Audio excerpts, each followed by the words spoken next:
निखत और आप देख रहे हैं हिंदी खबर। प्रयागराज में महाकुंभ की शुरुआत हो चुकी है।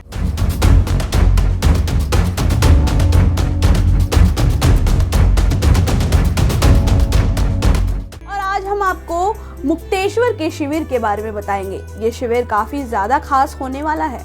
बता दें कि इस शिविर में 324 हवन कुंड बनाए गए हैं और 45 दिनों तक पूजा पाठ किया जाएगा। सनातनियों के कल्याण तथा गौ माता की रक्षा के लिए 1100 आचार्य द्वारा यज्ञ में नियमित आहुतियां दी जाएंगी। ये शिविर गुरु शंकराचार्य जी का है।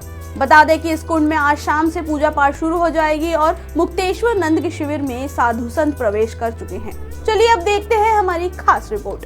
प्रयागराज की संगम धरती पर महाकुंभ का पावन पर्व शुरू हो चुका है और ऐसे में अगर हम बात करें तो यहीं पर ब्रह्मा जी ने अपना पहला यज्ञ किया था, यानी कि प्रयागराज की धरती पर। और यहाँ पर हम पहुंचे हैं अभी मुक्तेश्वरानंद जी के शिविर में, जो जगत गुरु शंकराचार्य हैं। हम दिखाएंगे कि उनकी यज्ञशाला में 324 हवन कुंड बनाए गए हैं, यानी कि इस महाकुंभ में इस बार सबसे ज्यादा बनाए जाने वाला ये शिविर है। इस शिविर में खासियत हम आपको बताएंगे कि इस शिविर में 324 हवन कुंड बनाए गए हैं, जिसमें अब 45 दिनों तक यहाँ पर जप तप के साथ पूजा पाठ चलेगी। और इसमें करीब 324 जो मंडलेश्वर है वो बैठकर इसमें 24 घंटे तक यज्ञ करते रहेंगे, जप ताप करते रहेंगे। हमारे ठीक सामने आप देख सकते हैं कि जगत गुरु शंकराचार्य अभी मुक्तेश्वरानंद जी यहाँ पर परिक्रमा कर रहे हैं और वो परिक्रमा करते हुए भी आपको दिखेंगे। लेकिन सबसे पहले हम आपको यज्ञशाला के बारे में बताएंगे कि ये शिविर जगत गुरु अभी मुक्तेश्वरानंद शंकराचार्य जी का है, जिसमें 324 हवन कुंड यहाँ पर बनाए गए हैं। हालांकि हवन कुंड में अभी पूजा पाठ की शुरुआत नहीं हुई है।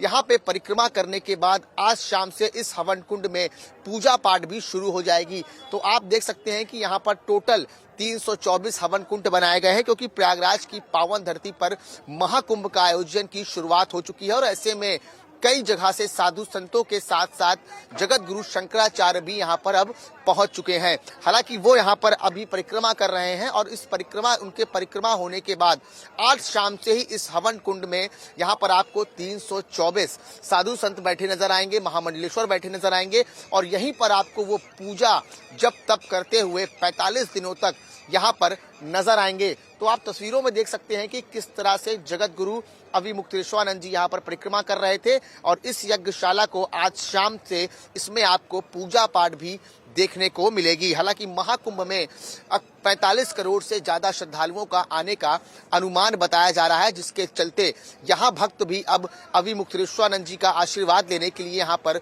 श्रद्धालु यहाँ पर लगातार पहुंच रहे हैं, उनका पैर छू रहे हैं। और हम आपको बता दें कि अब से कुछ ही देर बाद इस यज्ञशाला में पूजा पाठ जप तप के साथ 45 दिनों तक महाकुंभ के सकुशल संपन्न होने की प्रार्थना भी की जाएगी। चलिए अब जानते हैं कि जगत गुरु शंकराचार्य जी का 45 दिन तक चलने वाला यज्ञ को लेकर क्या कहना है।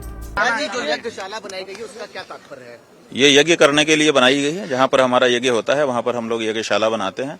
यज्ञशाला बनाने की शास्त्रीय विधि है, उसी आधार पर इसका निर्माण होता है। ये महती यज्ञशाला यहाँ प्रयाग में इस समय निर्मित हो चुकी है। 324 इसमें कुंड है, 1100 लगभग पंडित बैठ करके इसमें यज्ञ करेंगे। और ये यज्ञ इस संकल्प के साथ हो रहा है कि हम गौ माता को राष्ट्र माता के रूप में इस देश में प्रतिष्ठित करें और उनकी हत्या को अपराध घोषित करवाएं। यज्ञशाला में पूजा पाठ कब से शुरू हो गया? पूजा पाठ शुरू हो गया है। बीते दिन प्रायश्चित आदि कर्म जो नियमानुसार होने चाहिए थे वो हो गए। आज पूर्वांग हो गया है, यज्ञ मंडप में आचार्यों का यजमान के साथ प्रवेश हो गया है और कल मुहूर्त है, कल अग्नि स्थापन होगा और यज्ञ शुरू हो जाएगा। आखिरी सवाल महाराज जी, इस बार महाकुंभ में 2 दिन में 5 करोड़ से ज्यादा श्रद्धालुओं ने अमृत स्नान किया और विदेशों से भी लोग यहाँ पर पहुंचे। यानी सनातन धर्म की अगर हम बात करें तो सनातन धर्म अब विदेशों में भी अपना झंडा गाड़ रहा है। सनातन धर्म सदा से सार्वभौम धर्म है। ये विश्व कल्याण की बात करता है, वसुधैव कुटुंबकम की बात करता है, इसलिए ये सबको आकर्षित करता है। और विशेष बात यह है जो यहाँ से मैसेज निकल करके जा रहा है, हम दोहराना चाहेंगे कि लोग ये समझते हैं आजकल कि विकास चाहिए, विकास को समझते हैं कि बड़ी बड़ी चमकदार सड़कें बना दें, चमकदार मॉल बना दें, उससे हो जाता है।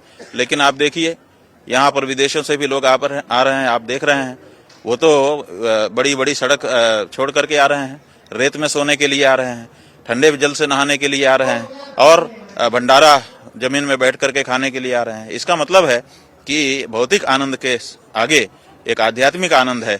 भौतिक आनंद से जो तृप्त हो चुका उसको आध्यात्मिक आनंद की भूख जगती है, और भौतिक आनंद के साथ साथ आध्यात्मिक आनंद सदा से भारत ने दिया है और आज भी भारत ही इसको देने में सक्षम है।